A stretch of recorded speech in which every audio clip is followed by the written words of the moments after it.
Donc, qui parmi vous joue à des jeux de plateau? Du coup, à peu près la moitié de la salle. Et qui d'entre vous joue à des jeux vidéo? Un peu plus. C'est intéressant parce qu'on fait souvent un distinguo entre les jeux de plateau et tout ce qui est jeux vidéo en termes d'apprentissage. Pourtant, les deux supports peuvent nous permettre d'apprendre. Moi, je m'en suis vraiment rendu compte quand je suis allée à Rome. Je venais de terminer Assassin's Creed et je connaissais le map par cœur. Et quand je suis arrivée à Rome, partout où je suis passée, je me suis rendu compte que je connaissais déjà le Colisée, que j'étais déjà allée dans certains endroits de Rome, que je savais comment aller d'un point à un autre. Et j'ai vraiment eu cette impression d'avoir appris quelque chose dans le jeu, même si c'est tout à fait relatif, mais j'avais appris certaines choses sur la géographie de Rome, sur l'histoire de Rome. Donc le jeu peut vraiment avoir une portée pédagogique, même le jeu vidéo. Et l'intérêt pédagogique du jeu, c'est quelque chose qui est assez établi et qui existe dans toutes les civilisations et même dans toutes les espèces. Typiquement, les animaux jouent énormément.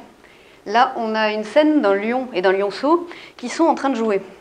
Le lion fait semblant qu'il souffre, alors que le lionceau lui fait pas mal du tout.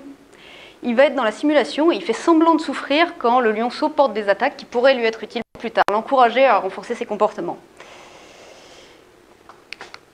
Du coup, moi je me présente quand même, pour ceux qui ne me connaissent pas. Je m'appelle Charlotte Cavalier, je suis évangéliste chez Coding Game.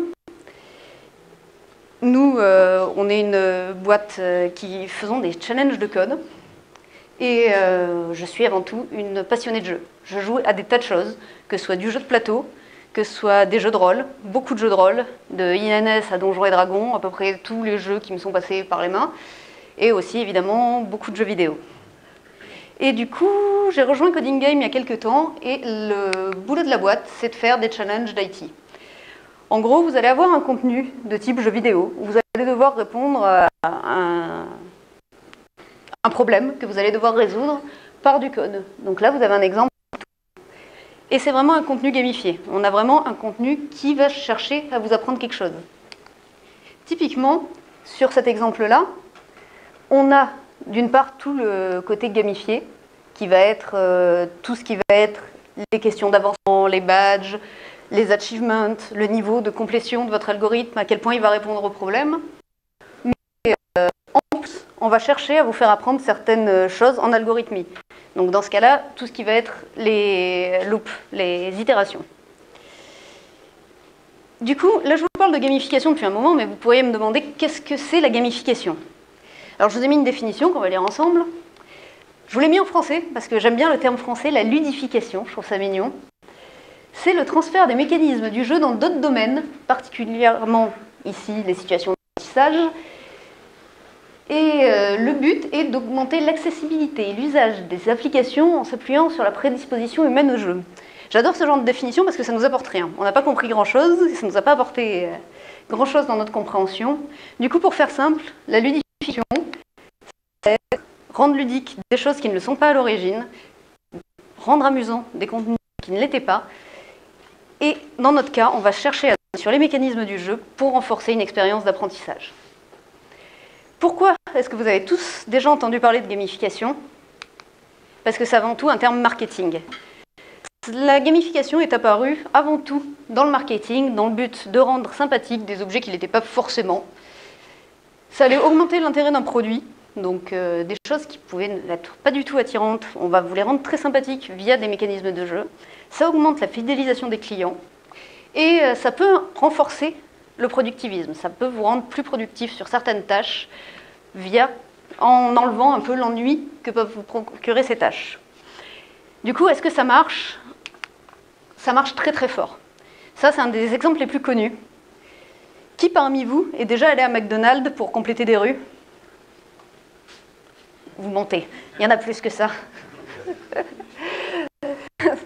Tous les ans, ils nous ressortent le Monopoly de McDonald's. Et le Monopoly de McDonald's, c'est une explosion des ventes chaque année. Le but, c'est de compléter des rues. Et parmi ceux qui sont déjà allés essayer de compléter des rues, qui parmi vous est arrivé à en compléter une? Voilà, personne n'en complète, donc c'est très rare. Donc on va gagner une barquette de frites qui leur a coûté quasiment rien, et pourtant on vient y retourner parce que ça va avoir ce mécanisme de jeu. Et depuis qu'ils ont rajouté leur appli mobile, c'est encore plus un carton que d'habitude. Ils n'ont jamais fait d'aussi bonne vente que depuis qu'ils ont rajouté l'appli mobile.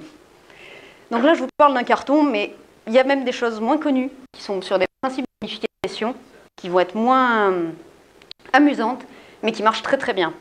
Le premier dans l'histoire à avoir fait ça, c'est les Air Miles. Les Air Miles, c'est vous prenez l'avion, vous gagnez des points selon les kilomètres. Au bout d'un certain nombre de kilomètres, vous avez un billet gratuit. C'est génial d'un point de vue marketing parce que ça annihile la veille concurrentielle. Vous n'allez pas regarder quand vous êtes à 50 miles de votre billet gratuit si le voisin propose un billet moins cher. Parce que là, vous allez l'avoir gratuit pour la prochaine fois.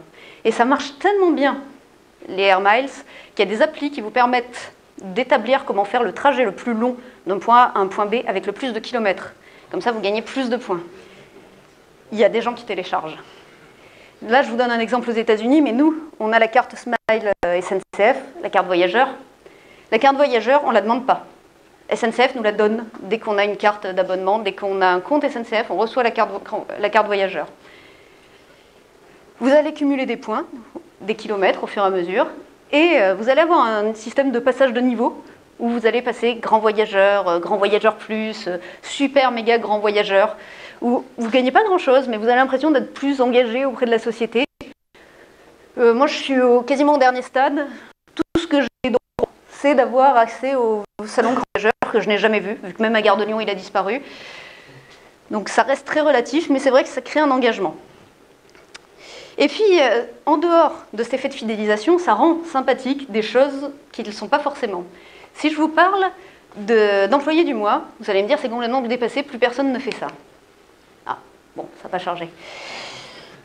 Plus personne ne fait ça. Et pourtant, aujourd'hui, dans les supermarchés américains, ils ont tous ce mécanisme. Alors, ça ne s'appelle plus l'employé du mois, mais c'est exactement le même système. Toutes les caissières ont aujourd'hui sur leur borne quelque chose qui enregistre le nombre d'articles qu'elles passent à la minute. Et la caissière qui, à la fin du mois, la fin de la semaine, a passé le plus grand nombre d'articles, a gagné un prix ridicule, mais a été la meilleure caissière du mois. Donc elles font des compétitions pour savoir qui passera le plus d'articles. Donc ça rend sympathique des trucs qui ne l'étaient pas. Mais si ça fait tellement un carton en marketing, c'est pas pour ça. C'est parce que ça engage tout ce qu'on appelle la génération Y, les millennials. Les millennials, c'est grosso modo la grande majorité de cette assemblée, tous les gens qui sont nés entre 1980 et 2000. J'étais sûre que tu allais mal le prendre. C'est pour ça que j'ai dit la grande majorité. Il y en a qui boudent après. Ces gens-là, on a la particularité d'être très difficile à fidéliser. Pourquoi? Parce qu'on a toujours un téléphone dans les mains. Ce smartphone, cette hyperconnexion à l'informatique, ça nous permet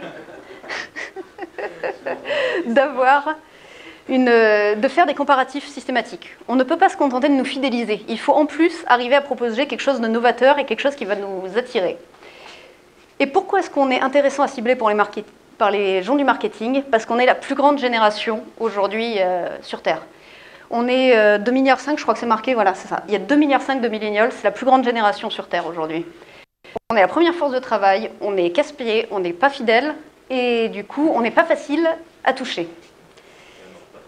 Et en plus, on a changé la vision de ce qui étaient les vedettes, on a changé pas mal de choses au niveau de la vision de ce qui était souhaitable. Typiquement, s'il y a 10 ans, je vous avais dit qu'une série qui allait se concentrer sur le reverse engineering d'un ordinateur allait faire un carton, personne ne m'aurait cru. Halt and Catch Fire a fait un carton en ayant fait son scénario qui était le reverse engineering d'un ordinateur d'IBM. C'était pas gagné.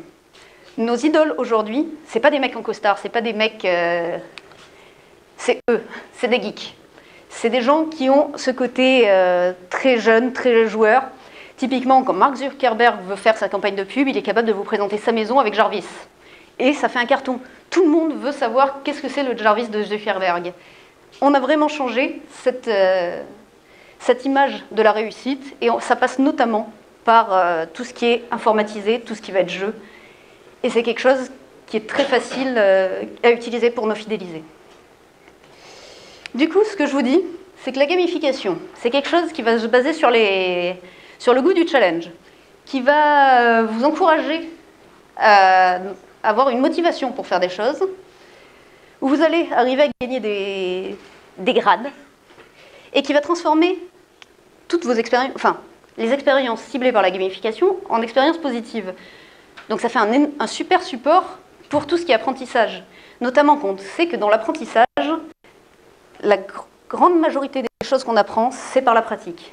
La gamification nous aide à mettre en pratique. Parce qu'on va reproduire on va reproduire des expériences. Aujourd'hui, quand on conçoit des cursus scolaires, on va avoir, grosso modo, 30%, 40% de TP, entre 5 et 20% de cours magistraux selon les cursus, et tout le reste, quasiment la moitié de l'apprentissage se fait directement sur le lieu de travail. Ça va être les stages, ça va être l'application, parce qu'on sait que c'est avant tout l'apprentissage par la pratique qui vous marque. Et ça, la gamification est super forte là-dedans. Donc la gamification pour la pédagogie, c'est très très fort. Ça augmente l'envie d'apprendre, et ça, c'est déjà quelque chose d'énorme pour apprendre quelque chose. Ça fait un environnement plus agréable. On aime tous s'amuser, du coup on a tous plus de facilité à apprendre si on s'y amuse. Ça augmente les interactions, on apprend toujours mieux quand on est en groupe que quand on est seul chez soi. On va mettre en pratique, on va appliquer ce qu'on apprend, et en plus ça peut s'adapter à n'importe quoi. En effet, aujourd'hui, les pilotes de drones de l'armée apprennent sur des simulateurs de type jeux vidéo. Donc on va être très proche des expériences qu'on peut avoir sur des jeux de type Counter-Strike. Ils vont apprendre à guider leur drone via ce type d'expérience. Donc l'expérience par la gamification, ça va du pilote de drone jusqu'à la cuisine. Parce que Nintendo est capable de vous apprendre à faire à manger avec des jeux vidéo. Vous avez sur la console portable de Nintendo des jeux qui vous permettent d'apprendre à faire la cuisine. Donc on a pourtant un système qui est très très fort et qui est très très décrié. Aujourd'hui, on est dans une culture de la rentabilité du temps. Quand on parle de contenu gamifié, on a beaucoup de retours négatifs, où les gens ont l'impression qu'ils vont perdre leur temps. C'est quelque chose qui s'est installé assez tard. C'est très très lié au contexte libéral. Aujourd'hui, notamment dans certaines cultures qui vont être très libérales, l'homme doit être productif. Et la gamification n'est pas perçue comme quelque chose de productif. Tout le jeu est une perte de temps. L'homme adulte doit progresser, doit apprendre des choses, doit être de plus en plus productif avec le jeu. Le jeu ne peut être toléré que si on apprend quelque chose. Donc c'est là où on s'intéresse à quels sont les mécanismes qui rentrent en jeu dans un jeu. Si je vous montre cette image, ça vous paraît super positif. Les enfants jouent, et ça a toujours été le cas, parce qu'ils apprennent différentes choses à travers le jeu. Ils vont utiliser la perception de l'espace, ils vont inventer des choses, ils vont développer leur imagination. Le jeu est très positif pour les enfants et personne ne le remettrait en compte. Et pourtant, si je vous montre cette image, ces gens-là sont souvent associés à des choses très négatives. Typiquement, on va dire qu'ils ont perdu leur temps parce qu'ils ont passé du temps à monter des petites pièces. On va dire qu'ils ont dépensé leur argent dans des choses inutiles parce que ça coûte très très cher, tout ce qui est board game.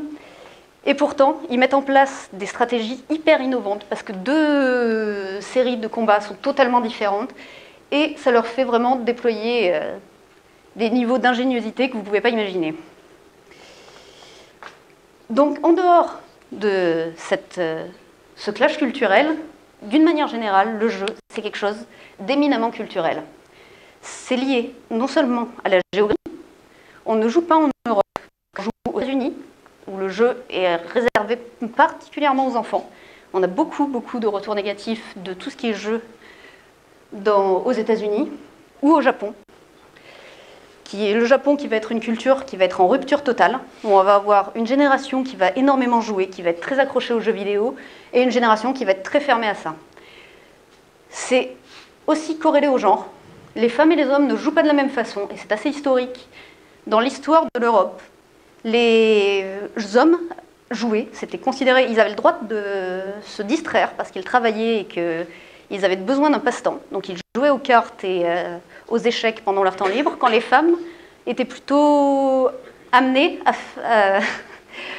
à boire le thé, à discuter. C'était pas accepté de la même façon pour les deux genres. Et enfin, à la culture. En effet, il y a des religions qui interdisent tous les jeux d'argent. Donc tous ces jeux-là sont absolument interdits dans certaines cultures. Du coup, et pourtant, c'est lié à la culture, mais on a toujours joué.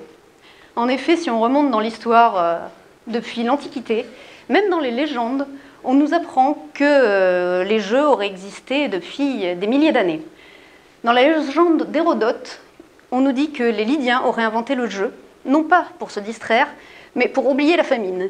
Ils auraient été face à une famine qui aurait duré des dizaines d'années. Et un jour, ils avaient le droit de manger, parce qu'ils avaient suffisamment de réserves pour manger un jour sur deux.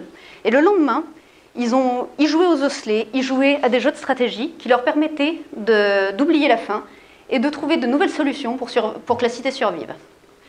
Alors c'est une légende, mais pourtant, ça fait plus de 5000 ans, parce que c'est 3000 ans avant Jésus-Christ, que le jeu est apparu. Ça, c'est un jeu du sonnet. Ça existait en Égypte il y a plus de 3000 ans. Et à cette époque, le jeu était tellement bien vu qu'il était considéré comme une manifestation des dieux. Les gens jouaient pour tester à quel point ils étaient en chance auprès des dieux.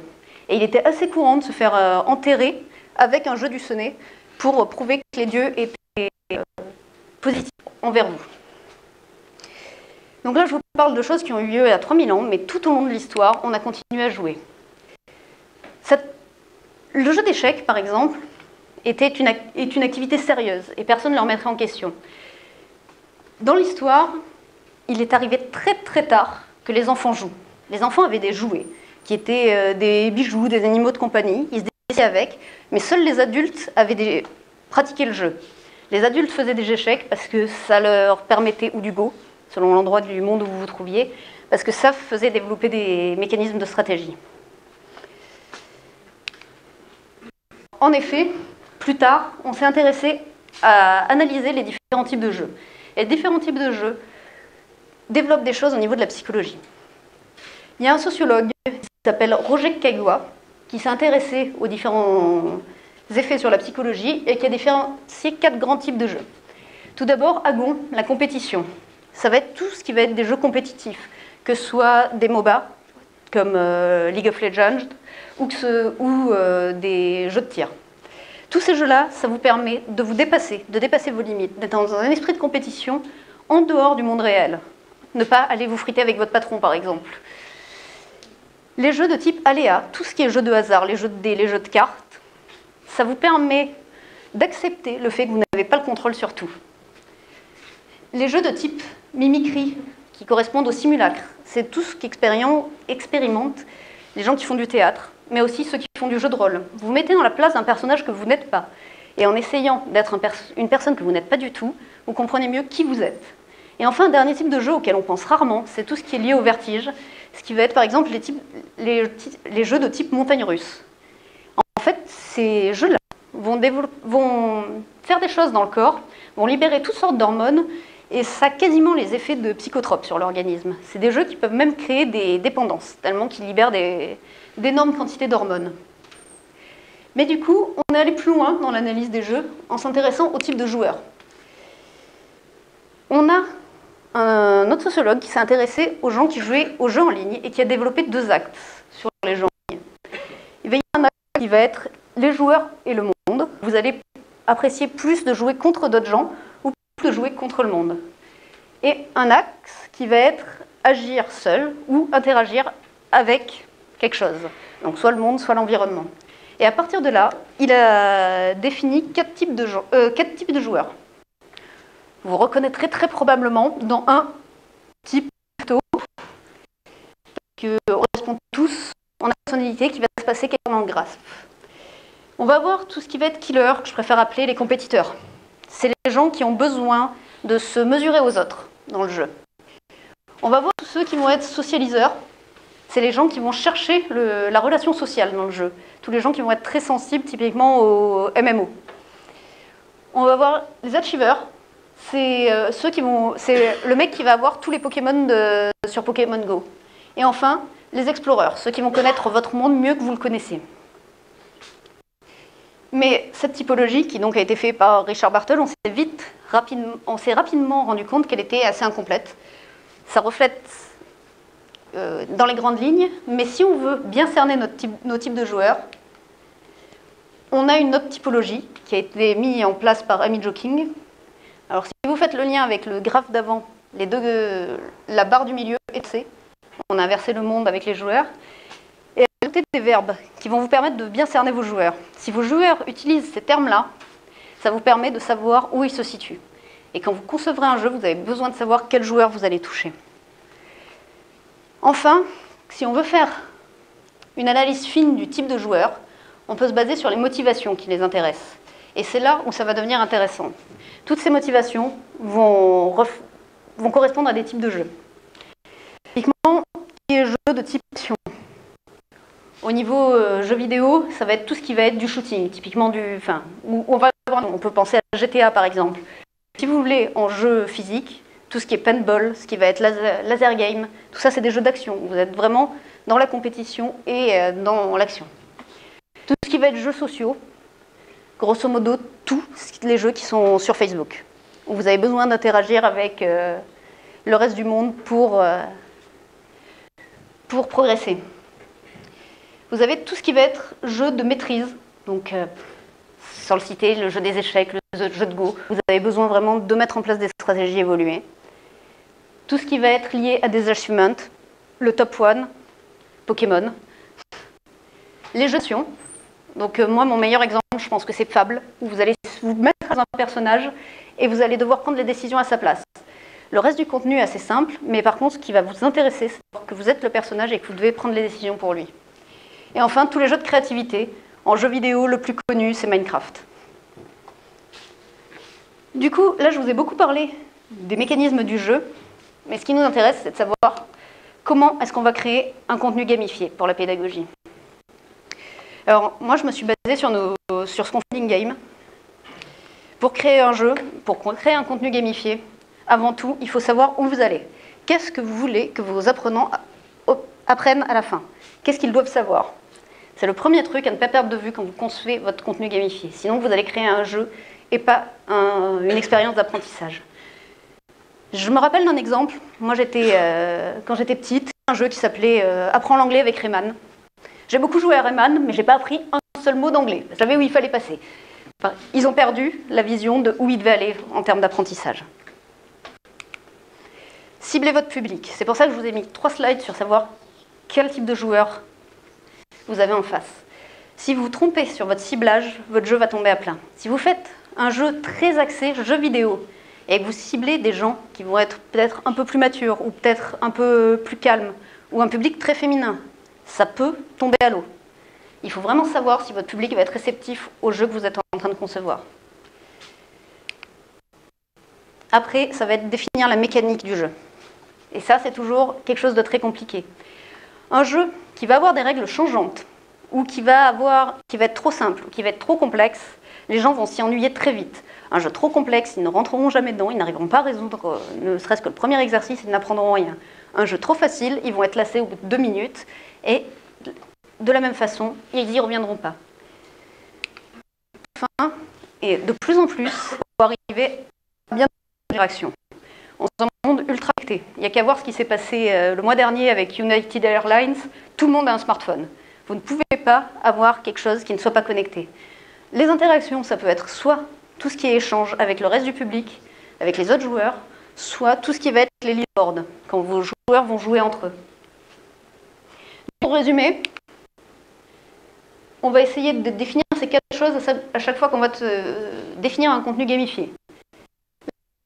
On va engager les gens à revenir et à apprendre des choses. Condition de victoire, savoir comment ils vont arriver à progresser. Mécanique du jeu, je vous en ai parlé tout à l'heure, le fait d'avoir des règles et des règles qui marchent. Et enfin, tout ce qui est mécanismes sociaux. Alors je vous ai pris un petit exemple sur un contest. Nous, tous les 2 mois, on définit un contest, une compétition, où des développeurs vont pouvoir affronter d'autres développeurs. Ça, c'est celui qu'il y a eu il y a 2 mois, qui s'appelait Coders of the Caribbean. Le but, c'était de se définir une map hexagonale. C'était ce qu'on avait défini comme chose à apprendre, se repérer sur une map hexagonale et arriver à se décider, et être celui qui ramasse le plus ou moins à la sortie, en ayant potentiellement empêché l'autre de ramasser des caisses. On a mis en place donc ce mécanisme de jeu, et des leaderboards. Parce que les leaderboards, ça fait un contexte social qui encourage les gens à compétiter entre eux. Notre public étant un public de gamers, ils ont envie de s'opposer les uns aux autres. Et donc, on a un leaderboard global qui va vous permettre de vous placer. Donc là, vous allez reconnaître tous les gens de Coding Game parce que c'était la bêta à ce moment-là, qui vous permet de vous placer par rapport aux autres joueurs dans le monde. Du coup, quelques erreurs qu'on a apprises à nos dépens. Se planter sur le design. Comme je vous ai dit tout à l'heure, quand vous créez un contenu gamifié, il faut vraiment bien cibler votre public. Si vous vous plantez sur le public, vous allez concevoir un jeu qui ne va pas répondre à ce qu'ils attendent. Si vous avez un public qui est très gamer et que vous leur mettez un jeu où c'est finalement quasiment que de l'apprentissage et très peu de jeux vidéo, très peu de jeux vraiment, ils vont se plier. A l'inverse, si vous présentez un contenu hyper jeu vidéo à un public qui ne l'est pas, ça va les... Une erreur hyper classique sur la gamification, c'est les badges. Si vous donnez des badges, il faut qu'ils aient un sens. Vous donnez des badges à vos joueurs, s'ils ne savent pas à quoi y réfèrent, ils s'en foutent. Vos badges, il faut qu'ils reflètent une certaine... d'être arrivé à un certain point du jeu. Estimer la complexité de son jeu. Comme je vous l'ai dit, si vous faites un jeu hyper simple, les gens vont se lasser. Nous, on a souvent fait l'inverse, on a souvent conçu des jeux qui étaient un petit peu durs et on les a rééquilibrés avant la sortie. Et enfin, foirer son système de règles. Le pire de tout, c'est d'avoir des conditions de victoire changeantes. Typiquement, ça pourrait être un bug. Vous arrivez à trouver un bug dans notre plateforme, vous êtes premier du leaderboard, ça pose un souci. Les gens n'ont pas envie de participer à ça. Du coup, avec tout ce que je vous ai dit jusque-là, on pourrait se dire la gamification c'est super, ça résout tous nos problèmes en termes d'apprentissage. Bah non, sinon je ne vous poserai pas la question.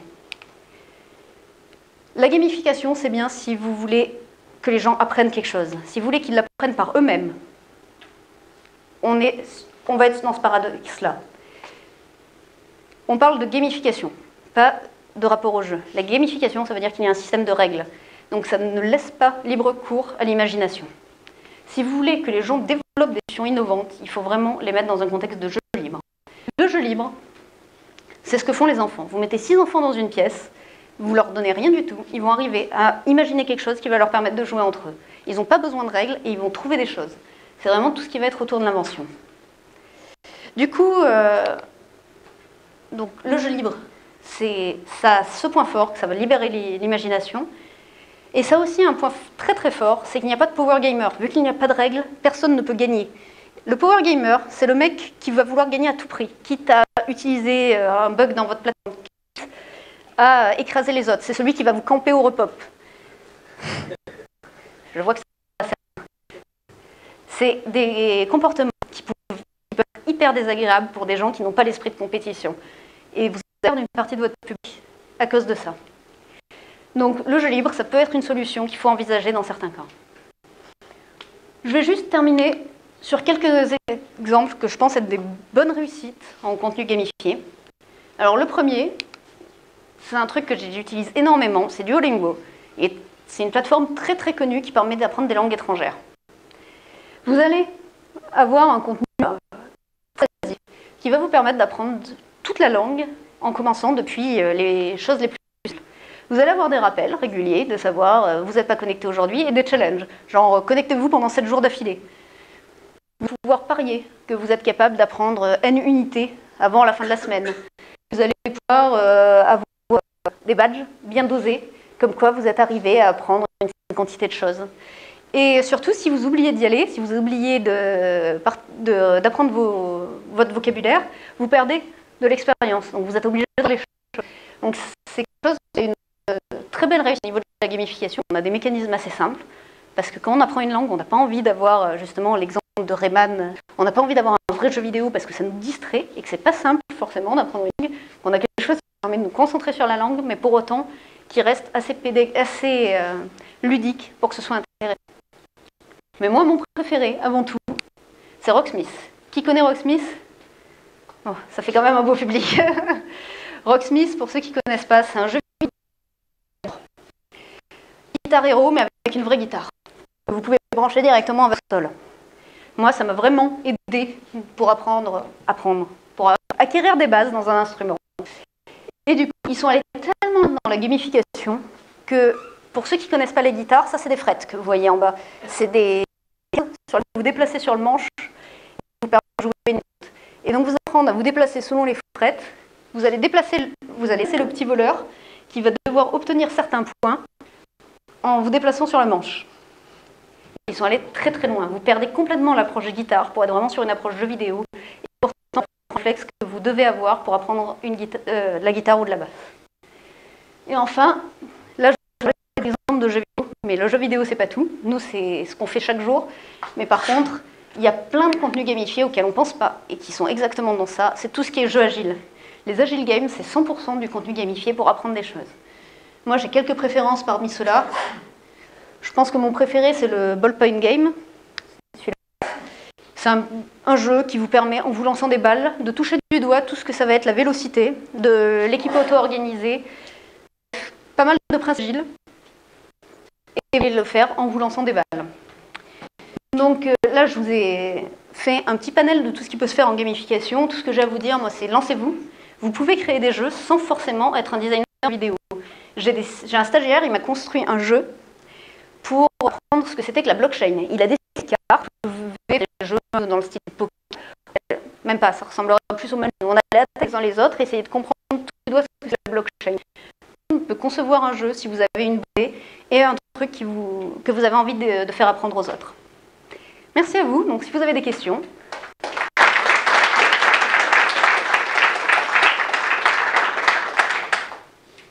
Il n'y a pas de questions? Bon, merci.